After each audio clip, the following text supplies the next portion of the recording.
छावा संघटनेच्या कार्यकर्त्यांना मारहाण झाल्या प्रकरणी लातूर जिल्ह्यामध्ये आज वेगवेगळ्या ठिकाणी बंद पाळण्यात येतो आहे। औसा, अहमदपूर, निलंगा आणि रेणापूरमध्ये देखील बंद पाळण्यात येतो आहे। छावासह विविध पक्ष आणि संघटनांनी हा बंद पुकारलेला आहे। आपण जर पाहिलं तर औसा शहरामध्ये आपण आहोत। कडकडीत बंद जो आहे तो औसामध्ये पाळण्यात येतो आहे। इथे काँग्रेस, प्रहार, त्याचबरोबर शेतकरी संघटना, मनसे आणि वेगवेगळ्या पक्ष संघटनाचे कार्यकर्ते जे आहेत ते एकत्र आलेले आहेत। त्यांनी रस्त्यावर उतरत बंदचं आवाहन केलेलं आहे। आपण त्यांच्याकडून प्रतिक्रिया जाणून घेणार आहोत। मला सांगा, काँग्रेस देखील मोठ्या प्रमाणामध्ये बंदचं आवाहन करत रस्त्यावर उतरलेली आहे। औसा, निलंगा, अहमदपूर आणि इतर शहरांमध्ये देखील बंद आज पाळण्यात येतोय। काँग्रेस सहभागी झालेली आहे। खऱ्या अर्थानं महाराष्ट्राच्या इतिहासाला काळिमा फासणारी घटना ही घडलेली आहे। महाराष्ट्र राज्याचा कृषी मंत्री हा विधानसभेच्या सभागृहामध्ये जुगार खेळताना, रम्मी खेळताना त्या ठिकाणी दिसत आहे।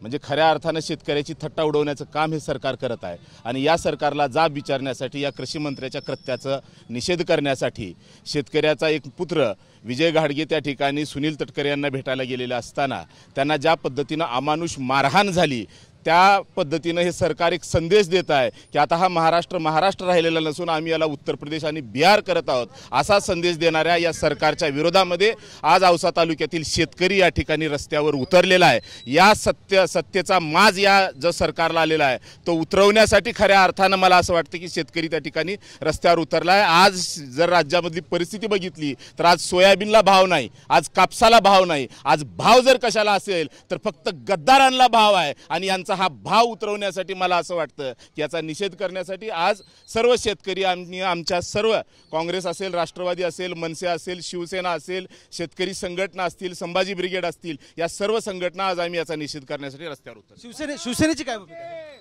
आजचा हा लढा हा शेतकऱ्याचा मातीचा जातीचा नसून मातीचा लढा आहे।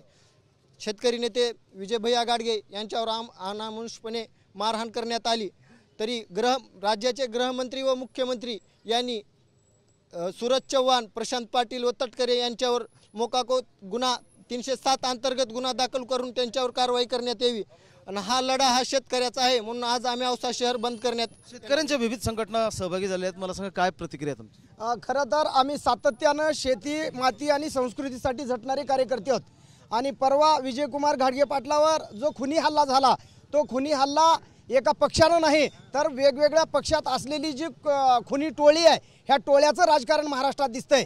आताच म्हटल्याप्रमाणे महाराष्ट्र बिहार होतोय की काय, अशा पद्धतीचं चित्र या ठिकाणी तयार झालेलं आहे आणि म्हणून या टोळ्या पोसण्याचं काम ही गद्दार असलेलं जे सरकार आहे हे सत्ताधारी सरकार करतंय।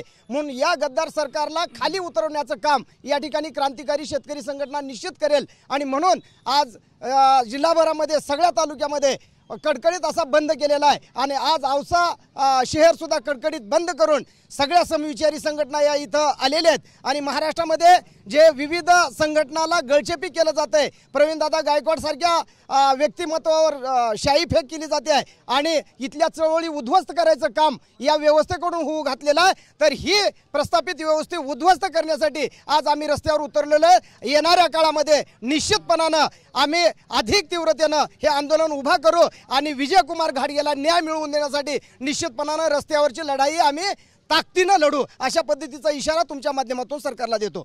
छावा संघटनेच्या कार्यकर्त्यांना झालेली मारहाण, त्याचबरोबर कृषी मंत्री माणिकराव कोकाटे यांचा पत्ते खेळतानाचा व्हायरल व्हिडिओ आपण जर पाहिलं तर लातूर जिल्ह्यामध्येच नव्हे तर महाराष्ट्रामध्ये शेतकऱ्यांचं मत जे आहे ते संतप्त करताना पाहायला मिळत आहे।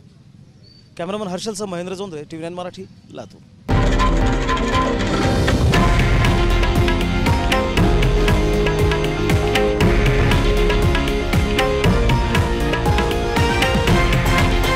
हे आहे देशातील नंबर 1 न्यूज नेटवर्क आणि आपण पाहत आहात TV9 मराठी, एकमेव।